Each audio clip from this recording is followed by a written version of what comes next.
Hello students, मैं हूं सुशील sir.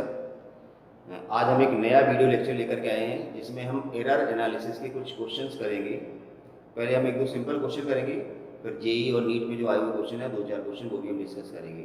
हमने पिछले वीडियो लेक्चर में एरर्स के चारों टाइप बताए थे, एडिशन, सब्ट्रैक्शन, मल्टीप्लिकेशन, डिवीजन, और इससे पहले बताया था कि एब्सोल्यूट एरर, रिलेटिव एरर और परसेंटेज एरर कैसे निकालते हैं। तो अगर आपने पीछे वाला वीडियो लेक्चर नहीं देखा है तो प्लीज़ उसको देख लें, उसके बाद ये समझ में आएगा। आज हम एरर एनालिसिस के कुछ क्वेश्चंस करेंगे। बहुत अच्छे क्वेश्चन है, आप एक बार देखें ध्यान से। पहले हम एक दो सिंपल क्वेश्चन लेते हैं और उसके बाद हम थोड़े से ढंग के क्वेश्चन दो चार करेंगे, ठीक है ना। तो आइए स्टार्ट करते हैं एरर एनालिसिस के कुछ questions.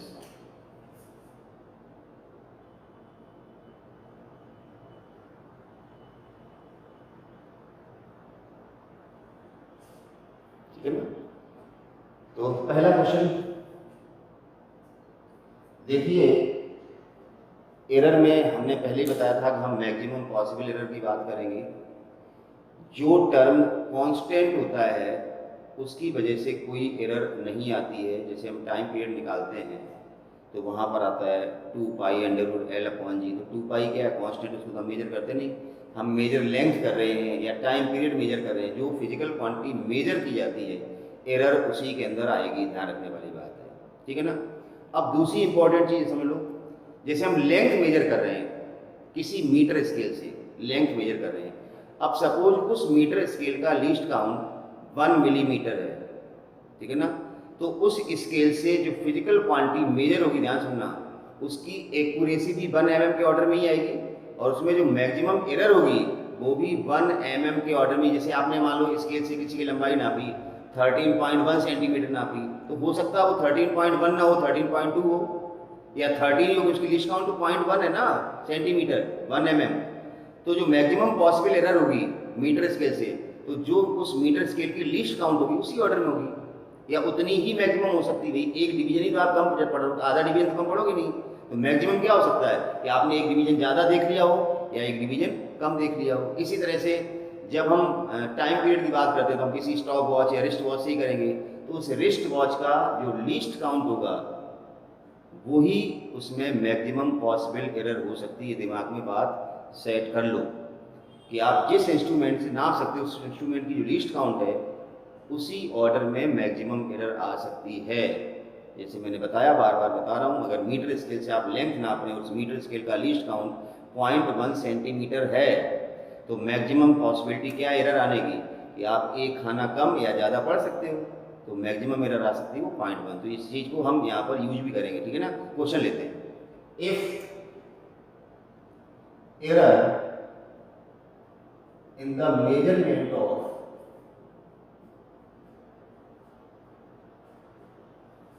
radius of sphere is say 2%। किसी स्फीयर का हमने रेडियस नापा है, उसमें एरर कितना आया 2%। Then find maximum possible error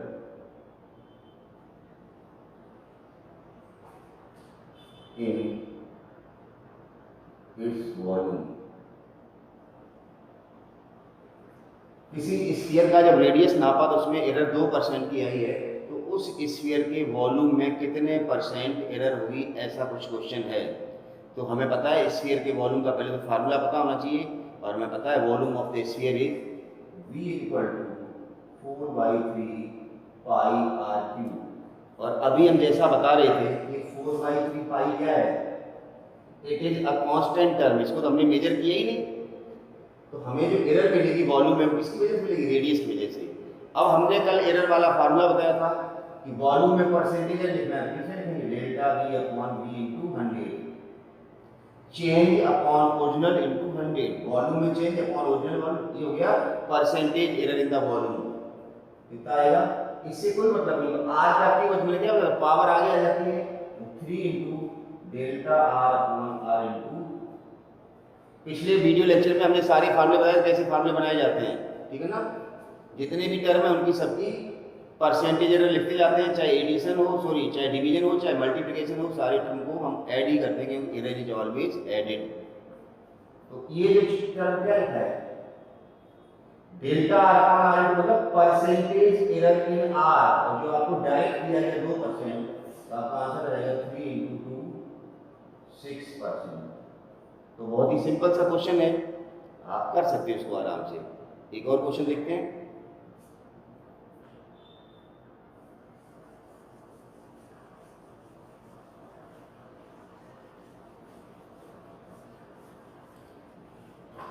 question number 2, if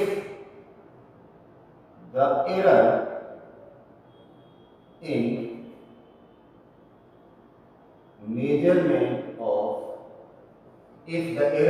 in measurement of mass and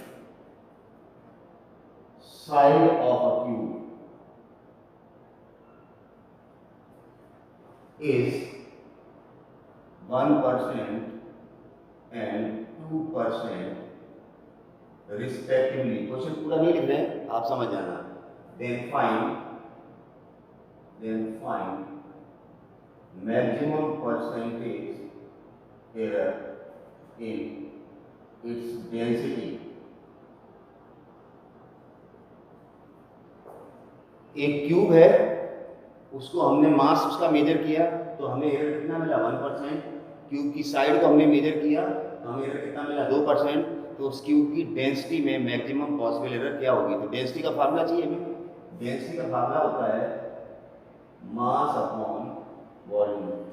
तो परसेंटेज एरर का फार्मूला बनाइए, delta rho upon rho into 100 is equals to plus minus M है, तो delta M upon M into 100 mass का percentage plus, यहाँ division है, हमें क्या करना प्लस डेल्टा। सुनो थोड़ा सा चेंज करते हैं, हमें यहाँ वॉल्यूम में एरर नहीं दिया गया, क्यूब की साइड में एरर दिया गया। तो क्यूब का वॉल्यूम कितना होता है, चेंज करो, मास अपॉन वॉल्यूम, ये क्या जाएगा एल क्यूब।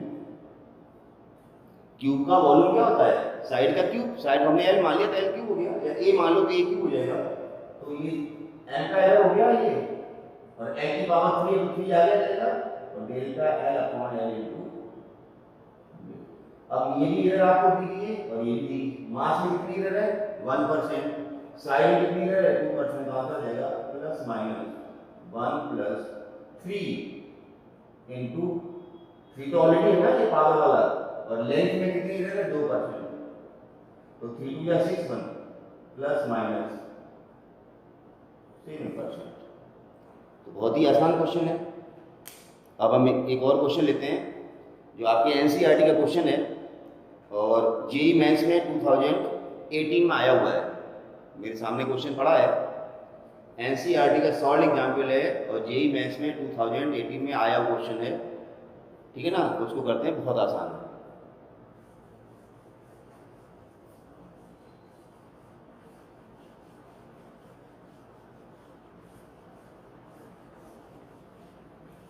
हम क्या करेंगे, क्वेश्चन को पूरा नहीं लिखेंगे, अननेसेसरी टाइम खराब होता है। क्वेश्चन है, time period of the simple pendulum is given by the formula T = 2πL/L/G। हम सबको पता है 11th क्लास में एक एक्सपेरिमेंट होता है सिंपल पेंडुलम वाला, थ्रेड से बॉब लटका के इस तरह से ऑसिलेट कराते हैं ना, तो उसका हम फिर टाइम पीरियड नोट करते हैं, 10 ऑसिलेशन इतना लगा, 20 ऑसिलेशन इतना लगा, लेंथ इतनी है। तो ऐसा ही कुछ क्वेश्चन है। इसी के क्वेश्चन है, measured value of length is 20 centimeter, measured value of length is 20 centimeter, known to 1 mm accuracy। Length आपको दी गई है 20 सेंटीमीटर, और known to 1 mm accuracy का मतलब मैंने अभी क्या बताया था, 1 mm accuracy का मतलब उस स्केल की जिससे ये लेंथ नापी गई, उस स्केल का लीस्ट काउंट 1 मिलीमीटर है। तो जो स्केल में एरर आने की संभावना है, उस लंबाई को नापते समय जो लंबाई की एरर आने की संभावना है वो कितनी होगी, 1 mm के फॉर्म में होगी। तो 1 mm एक्यूरेसी, मैंने कहा ना, जो एक्यूरेसी होती है मतलब आप उस स्केल से कम कितना तक नाप सकते हो, तो एरर भी तो उतनी हो सकती है ना। अगर आप 1 मिलीमीटर तक नाप सकते हो उस एरर स्केल से, तो एरर के चांस भी क्या है कि आपने एक खाना भी कम या ज़्यादा नाप लिया, तो एरर भी तो 1 mm के ऑर्डर में ही आएगी ना। तो 1 mm एक्यूरेसी का मतलब है जो लेंथ में जो एरर आएगी वो 1 mm है, या हम लिख सकते हैं 0.1 सेंटीमीटर। मैंने भी बताया था जिस इंस्ट्रूमेंट से लेंथ नाप रहे हैं या जिस इंस्ट्रूमेंट से टाइम पीरियड नाप रहे हैं उसकी जो एक्यूरेसी है या उसका जो लीस्ट काउंट है वही उसकी एरर होती है। तो लेंथ मेजर्ड इज 20 सेंटीमीटर और एक्यूरेसी दी गई इसकी 1 mm, मतलब लीस्ट काउंट दिया गया। And time for 100 oscillation is 90 second. Time for 100 oscillation is 90 second. 100 oscillation में टाइम कितना लगा? 90 सेकेंड। ध्यान रखना ये 90 सेकेंड टाइम पीरियड नहीं है। 100 ऑसिलेशन टाइम कितना लगा? 90 सेकेंड। तो एक में कितना लगेगा? टाइम पीरियड का फार्मूला क्या होता है? Time taken in one oscillation, T by N. Time period का फार्मूला होता है टी बाई एन। तो ये टी दिया गया 90 सेकेंड, ध्यान रखना। एन कितना दिया? 100। तो आप यहाँ से टाइम पीरियड निकाल सकते हैं। ध्यान रखना क्वेश्चन में यही मिस्टेक होने के चांस होते हैं। टाइम पीरियड का टाइम टेकन पर ऑसिलेशन, मतलब ऑसिलेशन से हम डिवाइड कर दें टोटल टाइम को तो कैपिटल टी आ जाएगा। और क्या दिया गया है? Using a wrist watch of 1 second resolution. ये जो टाइम नापा गया है उस घड़ी से नापा गया है जिसका लिस्ट काउंट 1 सेकेंड। तो मैंने क्या बताया? घड़ी का लिस्ट काउंट दिया गया। इसका मतलब टाइम में जो वेरिएशन आ सकता है वो 1 सेकेंड के ऑर्डर का आएगा। तो इसका मतलब टाइम में एरर दी गई डेल्टा टी वो दिया गया 1 सेकेंड। ध्यान रखना डेल्टा टी का मतलब टाइम एरर है, टाइम पीरियड का एरर नहीं दिया गया। टाइम पीरियड का मतलब होता है जैसे 100 ऑसिलेशन किए बच्चे ने तब टाइम पीरियड उसने नोट किया कि 90 सेकेंड आया। तो 90 सेकेंड में 1 सेकेंड कम या 1 सेकेंड ज्यादा हो सकता है ना। तो इस टाइम में जो एरर है वो 1 सेकेंड है। टाइम पीरियड की एरर 1 सेकेंड नहीं, ध्यान रखना। टाइम पीरियड की एरर 1 सेकेंड नहीं है, ये ध्यान रखना है। तो हमें ये दिया गया सब कुछ और पूछा गया है what is the acceleration in determination of G, मतलब जी का परसेंटेज एरर हमें निकालना है। तो पहले इस फार्मूले से जी का फार्मूला बनाएंगे। एक सीरीज में तो बड़ा आसान है, जी का फार्मूला बनाइए। देखिए टी स्क्वायर कर लो, T square equal to 4 pi square L by G. अब जी को इधर ले जाओ तो जी बराबर क्या बन जाएगा? 4 pi square L upon T square, बरोबर है ना। अब जी का परसेंटेज एरर का formula delta g upon g into 100 equal to plus minus, अब फिर 4 पाई स्क्वायर कांस्टेंट टर्म है, एरर में इसका कोई रोल नहीं है। तो एल की एरर देखनी है delta L upon L into 100 plus T का स्क्वायर है तो 2 आगे आ जाएगा delta T upon T into, मेरे ख्याल से एरर का ये फार्मूला तो लिखना आ ही गया होगा आप लोगों को, फार्मूला लिखना आ गया। अब हमारे पास ये है, इस टर्म का लोचा दिख रहा है। तो देखिए टी बराबर T upon N, N number है इसकी वजह से तो कांस्टेंट टर्म में कोई नंबर है टी और टी। इससे हम क्या कर सकते हैं? देखिए इसको हम उठा के अलग ले लेंगे। टी बराबर टी बाई एन दिया गया है तो यहाँ से डेल्टा टी इक्वल टू हो जाएगा डेल्टा टी बाई एन। और अगर डेल्टा टी बाई टी निकालना है, डेल्टा टी बाई टी निकालना हो जाएगा delta T by T. Change upon original, यहाँ पर भी चेंज अपॉन ओरिजिनल, एन से कोई मतलब नहीं है। तो देखिए डेल्टा टी बाई टी क्या हुआ? डेल्टा टी क्या है? एरर 1 सेकंड दिया गया है और ये टी क्या है? टोटल टाइम कितना सेकंड दिया गया है? 90 सेकंड दिया गया है। आपको मिल गया, आपको ये जो टर्म आपको चाहिए था वो मिल गया है। तो आप रखते हैं यहाँ पर plus minus delta L upon L into 100। कहाँ गया डेल्टा एल?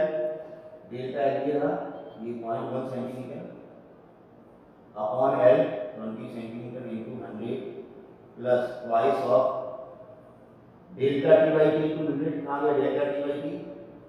1 upon 90 into 100। इसको सॉल्व कर लो, दशमलव हटेगा ये, एक जीरो आएगा, ये कटा, कितनी बार कटेगा ये? 1/2। भाई ये 100 है, ये 200 है, 1/2 आएगा प्लस ये जीरो जाएगा 10 to 20/9 कितना आएगा?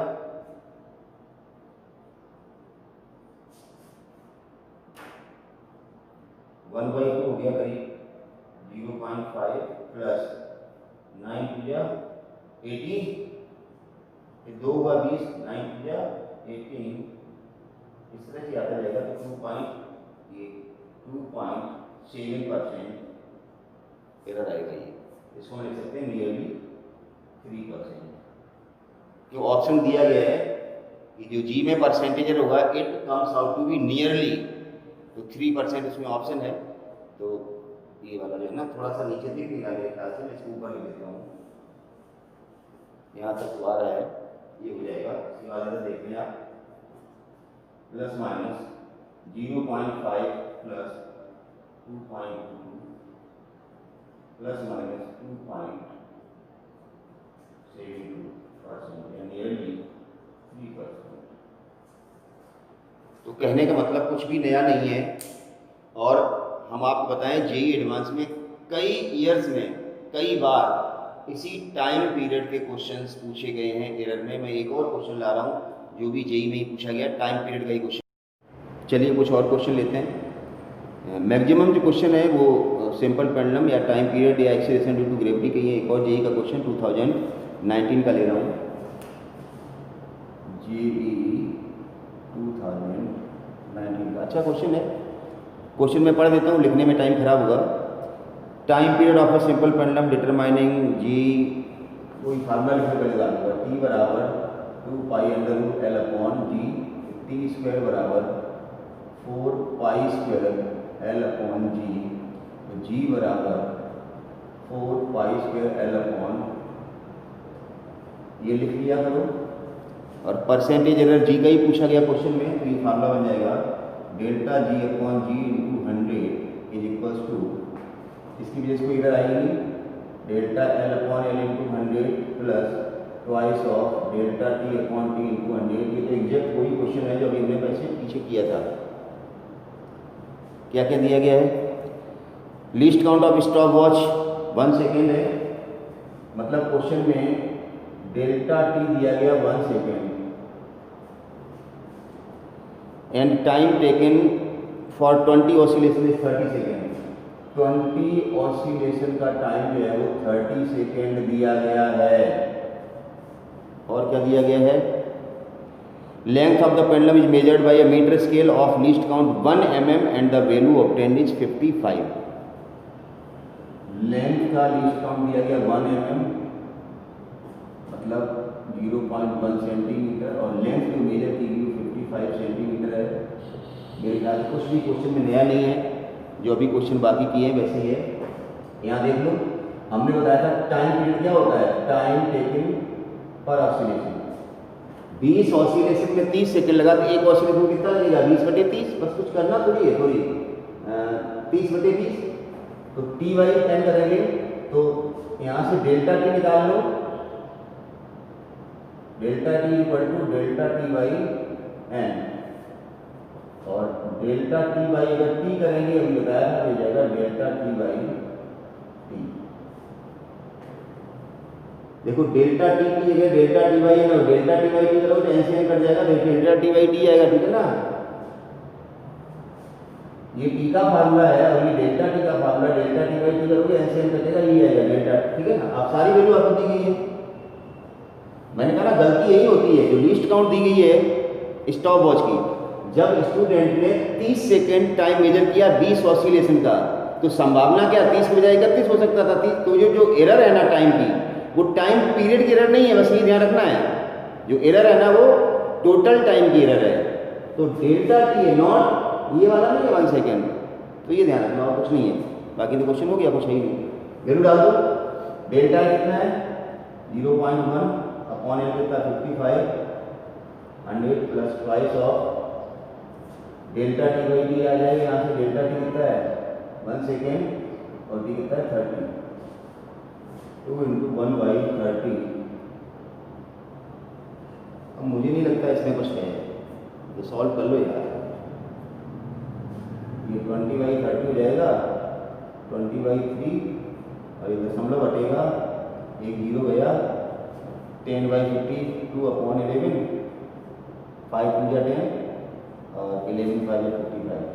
दोनों को ऐड कर लो यार, ये जाएगा 0.5 11 10 11 9 90 11 1 जा 6.66 कितना हो जाएगा ये 6.66 और 0.18।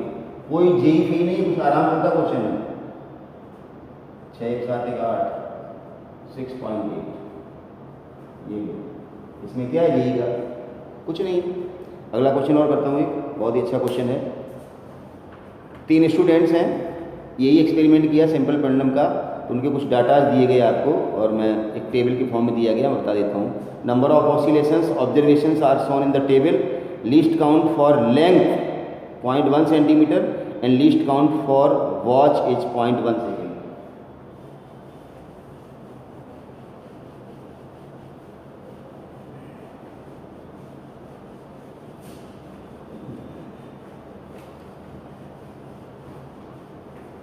तीन स्टूडेंट हैं, लीस्ट काउंट फॉर लेंथ मतलब जो डेल्टा एल है वो दिया गया 0.1 centimetre.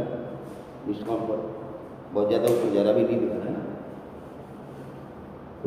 Least count for length वहाँ देखिएगा चलेगा, delta L equal to 0.1 centimeter and least count of watch 0.1 second. Delta T equal to 0.1। जैसा मैंने बताया 3 स्टूडेंट्स के डाटा दिए गए हैं। Student, first student, second student और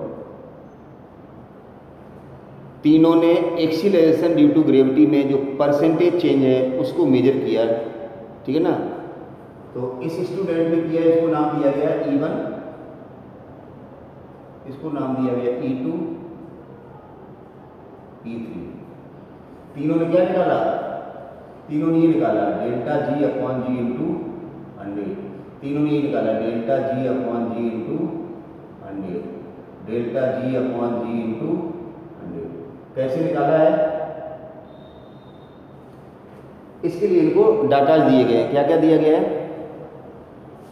एल दिया गया है, एन दिया गया है, एल 64 64 20 है, 64 64 और 20, एन 844 84 और 4 दिया गया है। टी दिया गया time 128 second, 64 second and 36 second and last चीज जो दी गई है वो दिया गया कैपिटल टी। टाइम पीरियड 16 और टाइम पीरियड तो पता ही है 8 ऑसिलेशन 128, तो एक में कितना लगेगा? 128 अपॉन 16 आ जाएगा। 4 ऑसिलेशन में 64 सेकंड लगा, तो एक में कितना आएगा? 64 अपॉन 4। सारा कुछ दिया गया है। अब कुछ नहीं करना है, ऑप्शन दिया गया है कि परसेंटेज एरर जो जी में निकाले स्टूडेंट ने उनको E1 E2 और E3 नाम दिया गया। तो 4 ऑप्शन है कि E1 इक्वल टू 0, पहला ऑप्शन है क्या E1 इक्वल टू 0 है। दूसरा ऑप्शन है E1 is minimum, E1 is minimum. तीसरा ऑप्शन है E1 is equal to E2, E1 is equal to E2 and fourth one is E2 is maximum. चौथा option है E2 इज कुछ भी नहीं, यहाँ सब पक्का पकाया गई। तीनों को ये निकाल लो, सारे डाटा दिए गए हैं, पता चल जाएगा कौन सा मैक्सिमम है कौन सा मिनिमम। देखिए पहले स्टूडेंट की बात करते हैं, फर्स्ट की बात करते हैं, इसको आप E1 कह रहे हो। Delta g upon g into 100, formula क्या होता है अपना? Delta L upon L into 100 plus 2 delta T upon T into 100। कितना आएगा?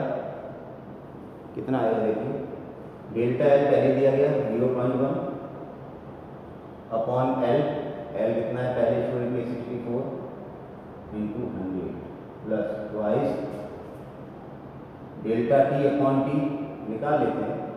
डेल्टा टी दिया गया 0.1 और टी क्यों हमें पता है, डेल्टा टी अपॉन टी जो होता है वो होता है डेल्टा टी अपॉन टी। तो डेल्टा टी का टी कितना लगा इसका? 128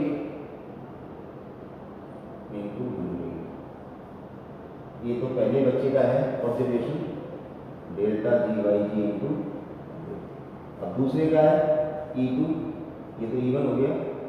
तो हम डायरेक्ट लिखेंगे delta g upon g into 100 delta L by delta L तो वही है अपॉन एल इसका भी 64 है into 100 plus 2 of delta T by T 0.1 upon time कितना है 64 इंटू 100 दो हो गया।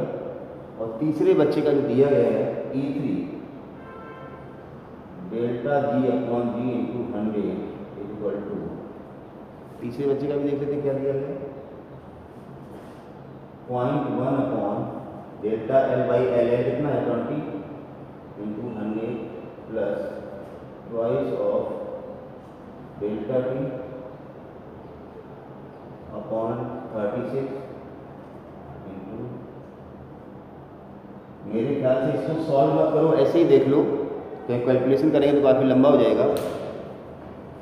20 देखो ऊपर न्यूमरेटर वाली चीज़ सब में सेम है, नीचे देख लो डिवीजन में जो टर्म आ रहा है वो बड़ा अगर है तो ये टर्म छोटा है ना, ज़्यादा का भाग दोगे तो कम आएगा ना ये, तो देखो ये 20 ये सबसे कम है, यहाँ देखो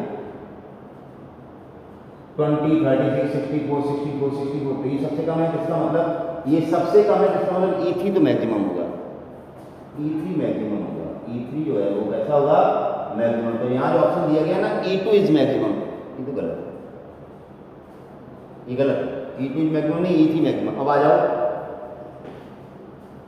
E1 0 लिखा है यहाँ पर, E1 0 कैसे आएगा जब यहाँ प्लस हो रहे हैं दो टर्म, तो 0 आने का तो सवाल ही नहीं है, ये भी गलत हो गया।